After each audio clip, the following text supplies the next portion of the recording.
It's my birthday! But I have a gift for you. I'm gonna tell you why we do the rituals of celebrating birthdays, having birthday cake, and why we sing happy birthday to you. Join the party. Welcome to Ladies Fright. I'm your host, Joan.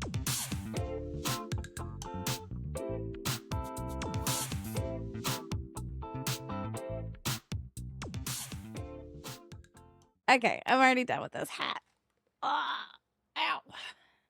Much like birthday cake, the history of birthday rituals is layered. To save ourselves some time, I will be focusing on birthdays as Americans typically celebrate them. But I may include some international tidbits if I find them pressing or interesting enough. Just so we're all on the same page, a birthday is an anniversary to someone's birth. It can also be a figurative birth, like a business would have, or a noting of a new start to life, such as practicing sobriety. Outside of the celebratory aspect, birthdays are acknowledged in many parts of life. There are legal and social things which are gatekept by age. Can't get a discount off the kids menu if you're over 12, or can't order alcohol under 21. In many legal systems, there is what's known as an age of majority, or when you are legally recognized as an adult. Let's start with how we even came to celebrate birthdays. The first documentation we see of a birthday being acknowledged and celebrated is in the Bible. Around the year 3000 BCE, the Hebrew Bible describes a celebration for the birth of the Egyptian pharaoh. From Genesis 40:20, quote, "The third day thereafter was the birthday of Pharaoh, and making a great feast for his servants, he remembered during the banquet the chief cupbearer and the chief miller of grain," unquote. However, this birth was not when the pharaoh entered the physical world, but instead his birth as a god. When a new pharaoh was named, they became a deity. So this birthday was more like a coronation. According to the Greek historian and geographer Herodotus, Persians in the 5th century loved to celebrate their birthdays. Herodotus lived during the 5th century BC in the Greek city of Halicarnassus, which was under Persian rule. Known as the father of history, he primarily focused on the Greco-Persian wars. However, it seems birthdays were included in these observations. They would have gatherings with an abundance of food and drinks. The rich may have a whole baked cow,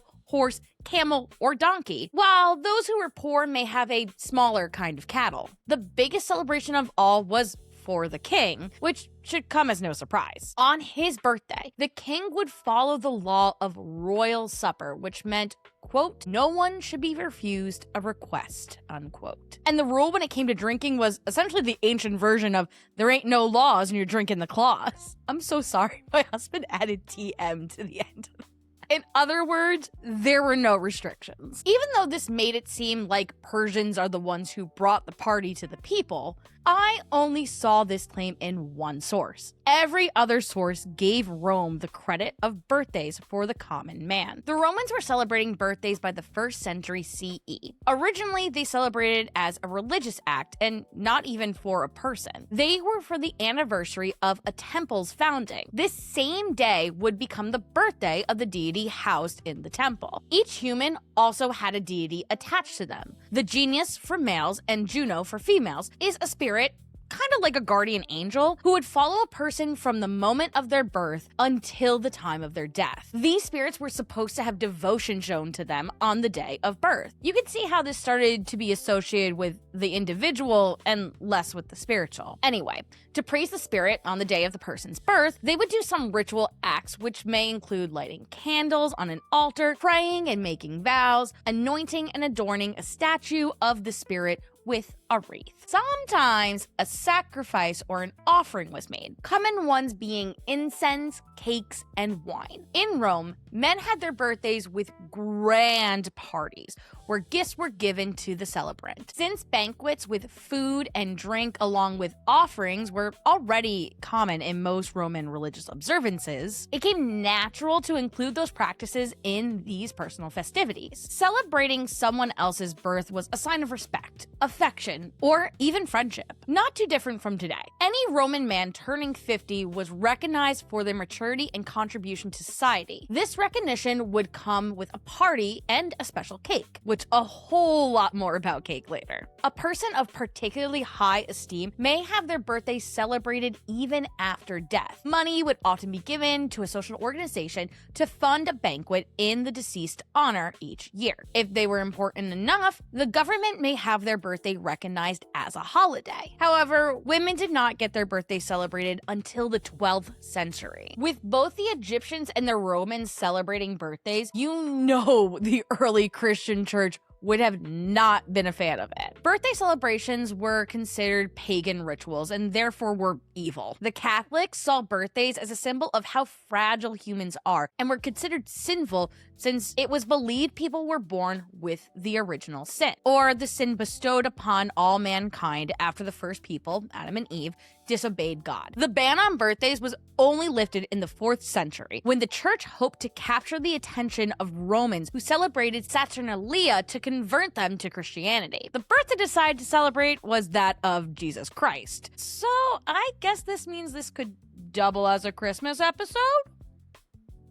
During the medieval times, the Christian church became even more lenient and allowed for nobility to celebrate their birthdays. A nod to this is in Chaucer's Canterbury Tales in the quote-unquote Squire's Tale, where King Cambuscan proclaims a feast in the celebration of his birthday. However, the peasants did not get to celebrate their entrance into the mortal realm. Instead, they celebrated on a day which acknowledged the saint they were named after. This was called a saint's day or a name day. A saint would be given a day on the anniversary of their martyrdom or death. This was because it was thought to be better to celebrate someone's entrance into heaven than it was to celebrate the birth, which came with built-in sin.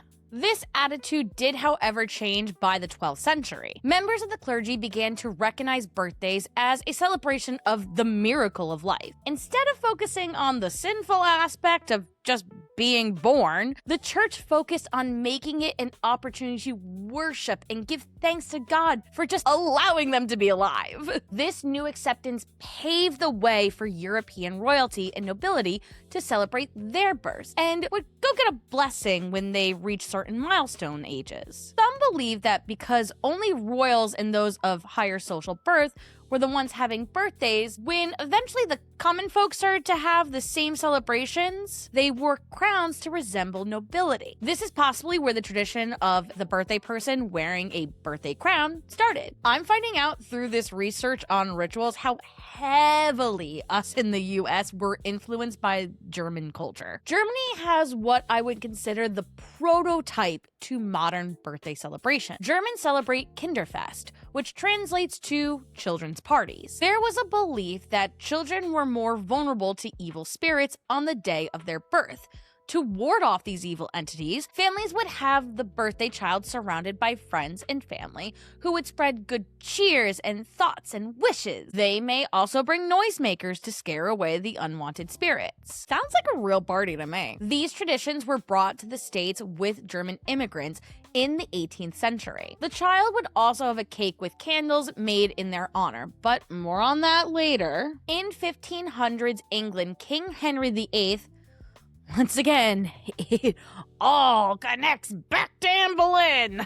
Anyway, Henry VIII mandated churches to document baptism. This practice was carried over to the Americas during colonization. However, how reliable and maintained the records were depended on the region you settled in. The Puritans of Massachusetts kept baptismal records starting in the 1600s, while southern states were still iffy up into the 20th century. It was only until 1933 that all U.S. states were participating in official birth record keeping. It took time, but by the 1940s, most Americans had a birth certificate. Aside from record keeping, birthdays were just not feasible for families who were not rich. It was not until the 20th century, with the movement towards industrialization and the formation of the middle class, did parties for birthdays become an American tradition. This social economic change is also where our modern idea of childhood started, or I should say where American childhood started. With more financial stability and disposable income came more time for parents to focus on their children. What truly created the idea of childhood was when children were seen less as workers in a family unit and instead an emotionally fulfilling part of the family. Also, with families having fewer children in general, it was easier for parents to have a dedicated focus on their children. This led to the popularization of children's birthdays. Interestingly, too, the way people thought of time may have also been reconceptualized around this era, all because regular everyday people started owning household clocks and personal watches. Joe Pinsker of The Atlantic wrote, quote, "And as more people followed the schedules of factories, streetcars, and trains, they had more reason to watch those clocks. As Americans became more aware of time, they also became more aware of how it passed in their own lives," unquote. By the 1920s, birthday parties were solidified as an American tradition and were not just for children anymore. Once children were older, they were granted more autonomy over the guest list and what the party's entertainment would be. Party planning books were created to help with organization and to avoid social faux pas. By this time, children knew what made a birthday party was cake, gifts, and party decorations. But before we move on to talk about cake, just a few fun tidbits I learned while researching. According to CBS, October 5th is the most common birthday in the US. This is roughly 9 months after New Year's Eve. It is all connected. May 22nd is the least common birthday. Though, if neither of those dates are your birthday twins, feel better knowing that if you are in a room of 23 people, there's a 50% chance 2 people in that room will share a birthday. The chance goes up more if there are twins in the room, and even more if there are triplets. For legal reasons, was a joke. King Louis XIV of France hosted hundreds of celebrations during his reign, which, maybe not the best call there, buddy. And he's believed to have had the most birthday parties, while the largest birthday party was for an Indian politician, Jayalalitha, and had over 150 party guests.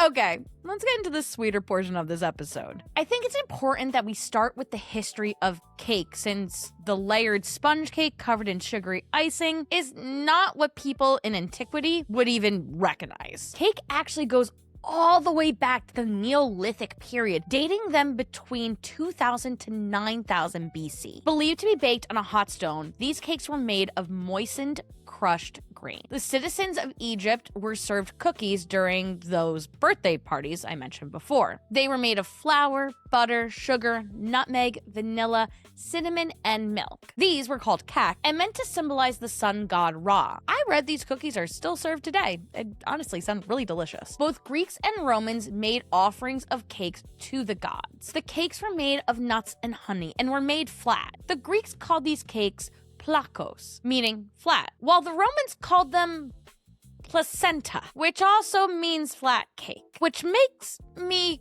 question how appetizing these cakes looked if they were what came to mind when naming the organ. Putting that right back where we found it, by the medieval era, the English basically called anything made with flour and had been sweetened cake, while everything else made with flour but not sweetened was called bread.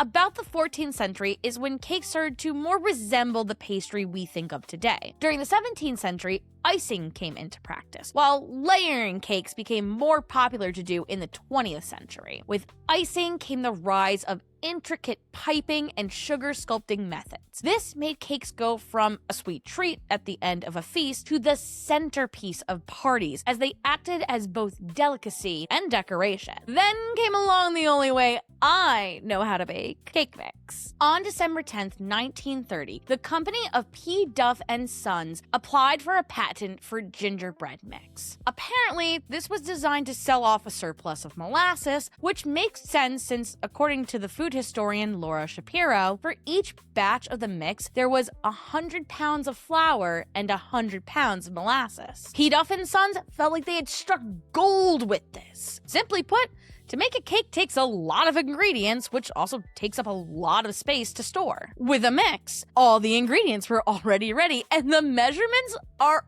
already done. And the results are more standardized than when baking from scratch. So, after gingerbread, Pieduff and Sons moved on to cakes and made mixes for devil's food and spice cake. These were sold in 14-ounce cans for 21 cents. However, Pieduff was about 15 years too early with their genius. Cake mix did not become popular until after World War II. By the end of the 40s, over 200 companies were in the cake mix business.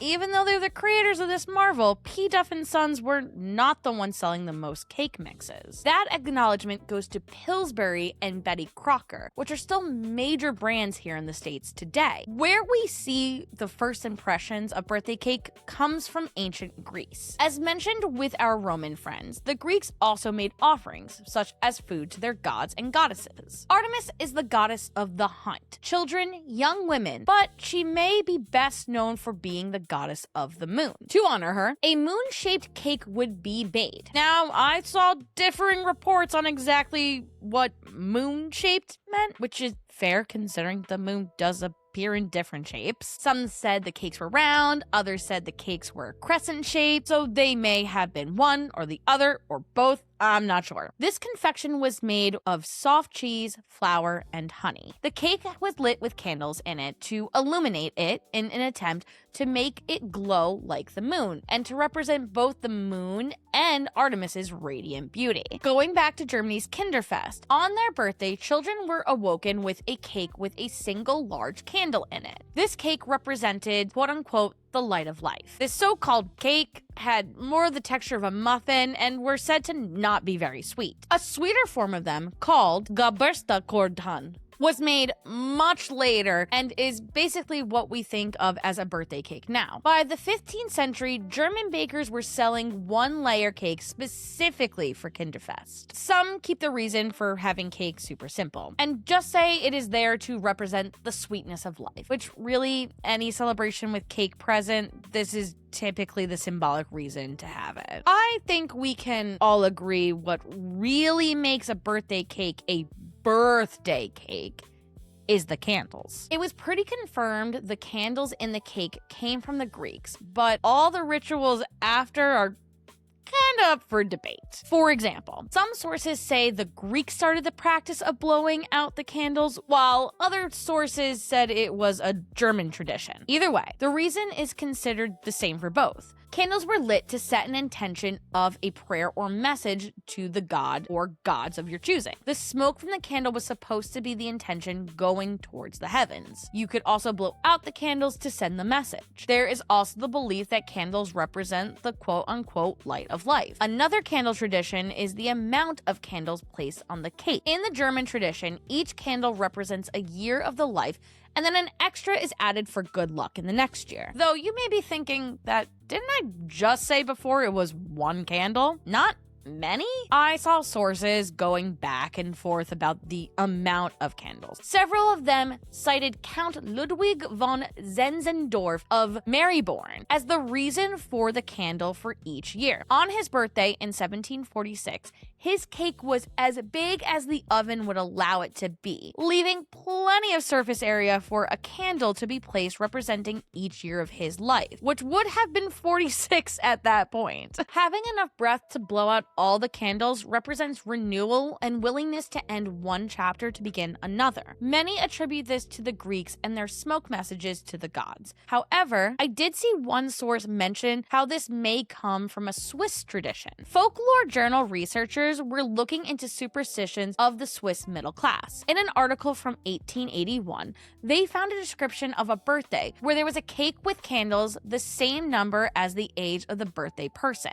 The candles were to be blown out by the birthday person. However, unlike how we know the ritual today of getting all the candles at once, these candles were to be blown out individually. I also saw sources claiming that blowing out the candles and keeping your wish a secret is from Kinderfest. The birthday child would be presented their cake with a lit candle at the start of the day, but they would let the candle burn all day, and after the chores and party was done, only then would the child make a wish and blow out the candles. I did see in one place that the candles which were burned through would be replaced, so there was always something to be blown out by the end of the day. I will say it was still unclear how much candle wax would be on the cake at that point. Another superstition we still hold around birthday candles is that in order for your wish to come true, the birthday person is not allowed to say what they wish for out loud. When it comes to America, the earliest reference to this practice is from March of 1909 in the children's magazine, St. Nicholas. However, since the COVID-19 pandemic, the tradition of blowing out candles has decreased. Instead of risking people's spittle getting on the cake,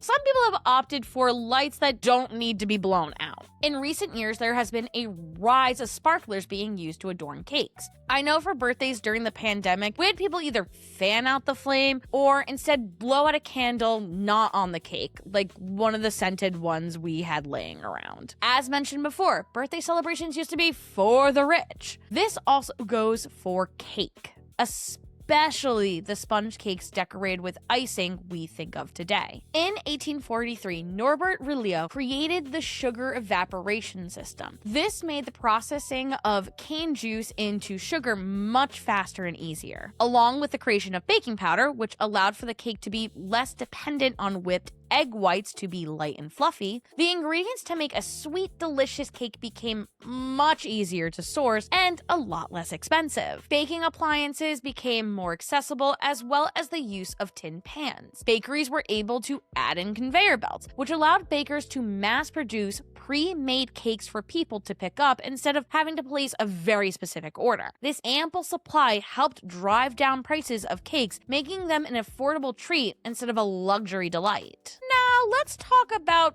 weirdly, the most controversial portion of this episode, the birthday song. Patty Hill was a kindergarten teacher in Louisville, Kentucky. She wrote up some lyrics for a welcome song to her class. She wanted something simple yet memorable so her class would be motivated to join along in singing it. Luckily, Patty's sister, Mildred J. Hill, was a composer and came up with a melody for the song. This was the birth of the song Good Morning to All, which went a little something like this. Good morning to you, good morning to you, good morning, dear children. Good morning to you. This song was later published in a songbook for school teachers in 1893. 31 years later, the song was published again, this time with a few more lyrics added by Robert Coleman. These new lyrics are the ones that make up what we call the birthday song. However, this is not the first time the lyrics appeared. In 1901, Edith Goodyear Alger had her poem Roy's Birthday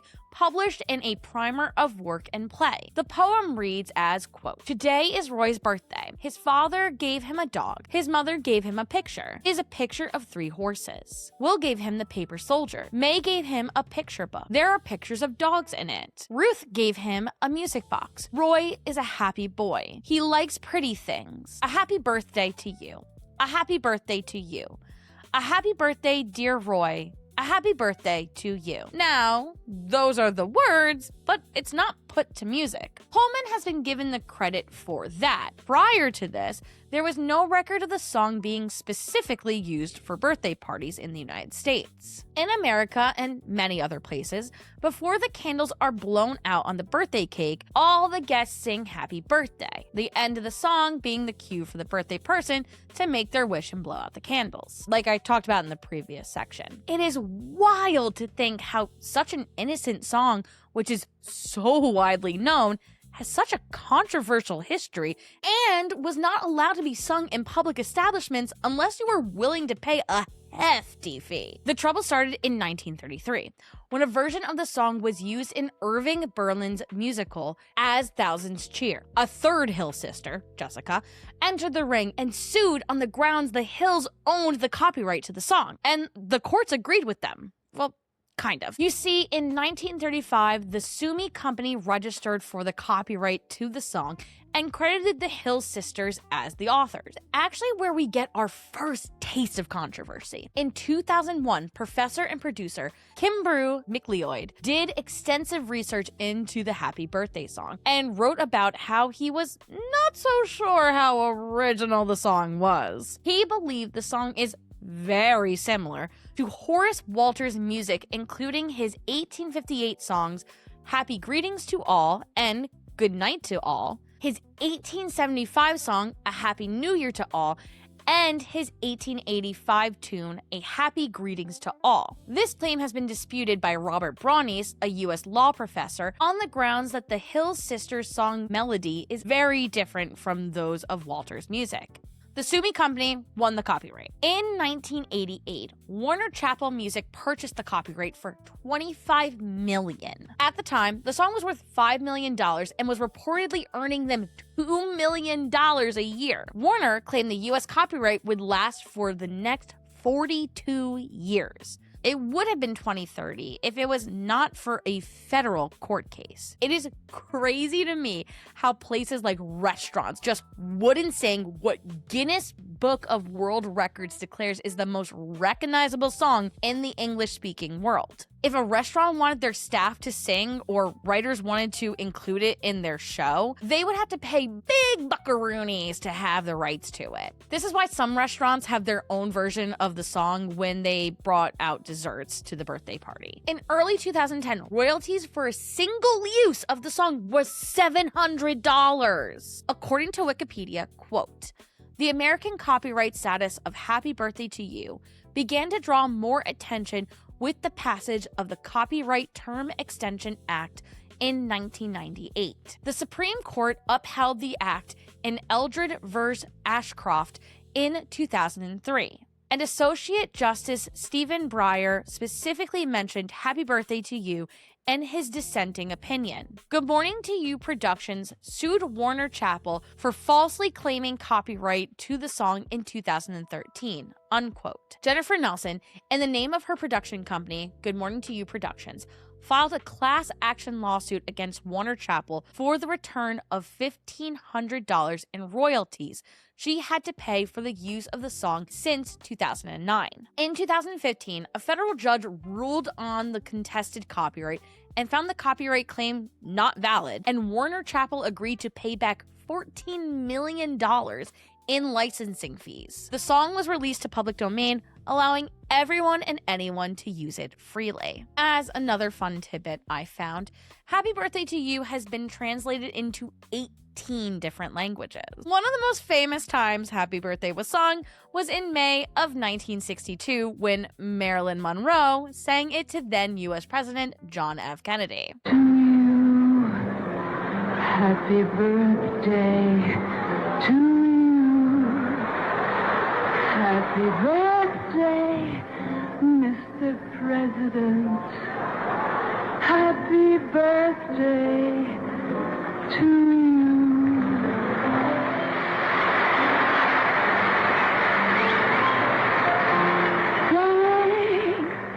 Mr. President, for all the things you've done, the battles that you've won, the way you deal with U.S. Steel and our problems by the ton, we thank you so much. Everybody, happy birthday!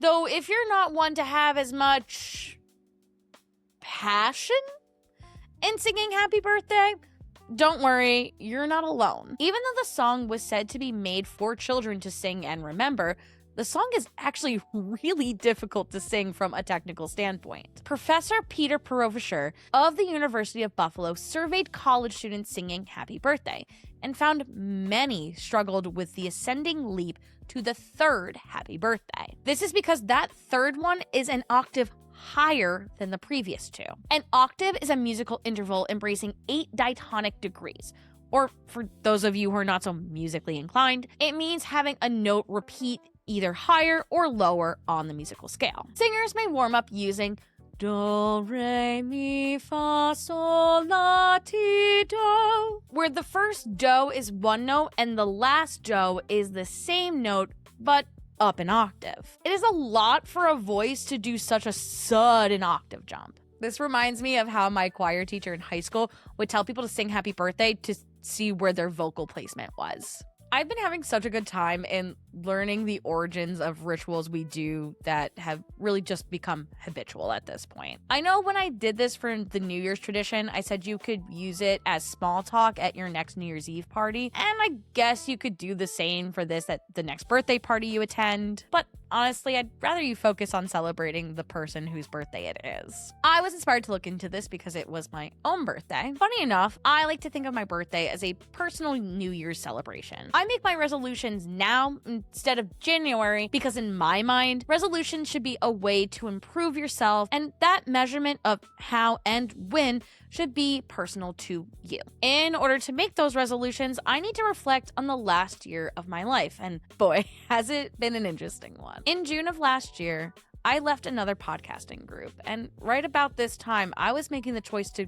go on my own. By this time, I had already thought of my branding and the first 5 episode ideas, and when I was going to relaunch Ladies Fright. October will be the anniversary of the show, but June was the month of its conception. So for those of you who have been with me so far, thank you.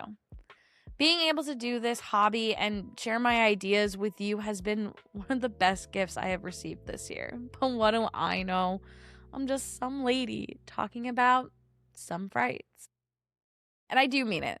Thank you so much. This year has been a lot of fun, and it's been a journey. It's been fun. It's been interesting. I've gotten to meet a whole bunch of new people. I've gotten to learn some things about myself, as you should all do. We should never stop doing that. Yeah, I guess in the comments, let me know if your birthday is October 5th or if you're one of the rare March 22nd ones. Or is it May 22nd? See what happens when I don't have the words in front of me? I don't remember anything. But yeah, tell me if you're one of those birthdays, or tell me if your birthday is coming up. I'd love to tell you happy birthday. But yeah, I just had a great time. I don't think there's much to say.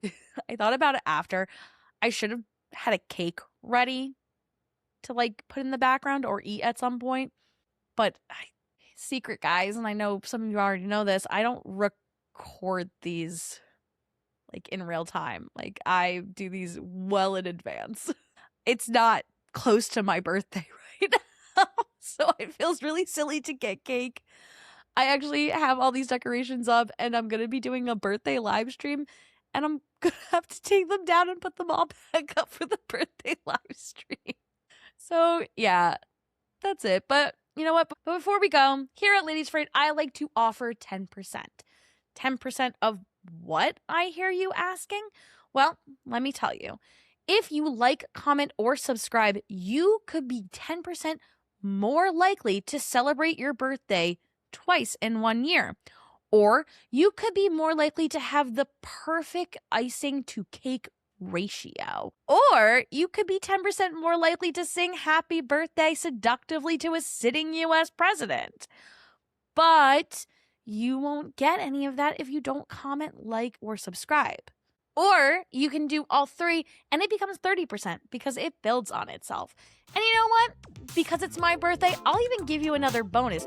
You can get up to 40% if you comment happy birthday to me. That being said, thank you again for joining, and I'll see you in the next one. Bye!